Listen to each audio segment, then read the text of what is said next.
Video की शुरुआत होती है। बेन, जेनेट और रॉबी एक टेबल पर सिर जोड़कर बैठे हैं। उनके हाथ में है वर्ल्ड वॉर के टाइम की एक पुरानी फोटो। जेनेट यहाँ पर एक बहुत बड़ा बम फोड़ती है। वो बताती है कि जिमी एडिसन, फ्लिंट मार्को और लोनी लिंकन, ये तीनों भाई साहब वर्ल्ड वॉर में एक ही मिलिट्री जेल में बंद थे। यानी कि विलेन गैंग का कनेक्शन बहुत पुराना और गहरा है। रॉबी कैमरा लेकर गरीबों के टेंट वाले कैंप में पहुंचता है। तभी वहां पुलिस की एंट्री होती है और पुलिस वाले बिना बात के लोगों पर लाठियां बरसाना शुरू कर देते हैं। लेकिन भाई, तभी होता है असली धमाका। एक पुलिस वाला जैसे ही लोनी लिंकन पर लाठी मारता है, कैमरा उसके चेहरे पर जूम करता है। उसकी स्किन भाई साहब पत्थर जैसी सख्त होने लगती है। उधर फ्लिंट मार्को भी अपनी पावर्स दिखाता है और दोनों मिलकर अकेले पूरी पुलिस फोर्स को गाजरमूली की तरह काट देते हैं। रॉबी छुपकर अपने कैमरे में ये सारी क्लिप्स रिकॉर्ड कर लेता है। अब एंट्री होती है शहर के सबसे बड़े और खतरनाक बुजुर्ग गैंगस्टर सिल्वरमैन की। वो बेन को बुलाकर कहता है, सुन भाई बेन, मेरे गैंग में कोई चूहा है जो पुलिस को खबरें लीक कर रहा है। उसे ढूंढ के निकाल।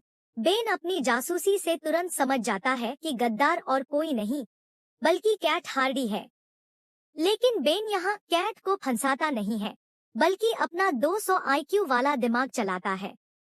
उसे पता है कि सिल्वरमैन अपने नोटों पर एक खास सीक्रेट मार्क लगाता है। बेन वो मार्क वाले नोट चुपके से सिल्वरमैन के राइट हैंड मैन विंस्टन की जेब में सरका देता है। यहाँ भाई ने जो जाल बुना है ना, आगे देखना क्या तगड़ा कटता है विंस्टन का। बीच में एक ट्विस्ट आता है। एक गवाह लड़की वेरा शहर छोड़ने के लिए बेन से $1000 मांगती है। अब बेन के पास इतने पैसे तो हैं नहीं, तो भाई अपना ब्लैक स्पाइडरमैन नॉयर सूट निकालता है और रात के अंधेरे में सीधे सिल्वरमैन के ही होटल रूम की खिड़की से अंदर लैंड करता है।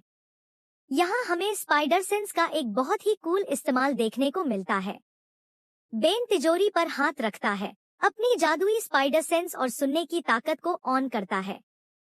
जैसे ही लॉक सही नंबर पर आता है, उसे क्लिक सुनाई दे जाता है। तिजोरी साफ, पैसे गायब। सीन शिफ्ट होता है रेलवे स्टेशन पर। कैट हार्डी टिकट कटाकर शहर से रफूचक्कर होने वाली होती है कि तभी विंस्टन और सिल्वरमैन के गुंडे उसे दबोच लेते हैं। साथ में बेन भी पकड़ा जाता है। सबको घसीटकर आपके बगल में खड़ा विंस्टन है। यकीन नहीं आता तो इसकी जेब चेक करो। सिल्वरमैन जैसे ही विंस्टन की तलाशी लेता है, उसकी जेब से वही सीक्रेट मार्क वाले नोट निकलते हैं जो बेन ने प्लांट किए थे। सिल्वरमैन का माथा भनक जाता है। उसे लगता है कि विंस्टन ही कैट के साथ मिलकर उसे चूना लगा रहा था। सिल्वरमैन गुस्से में अंधा हो जाता है।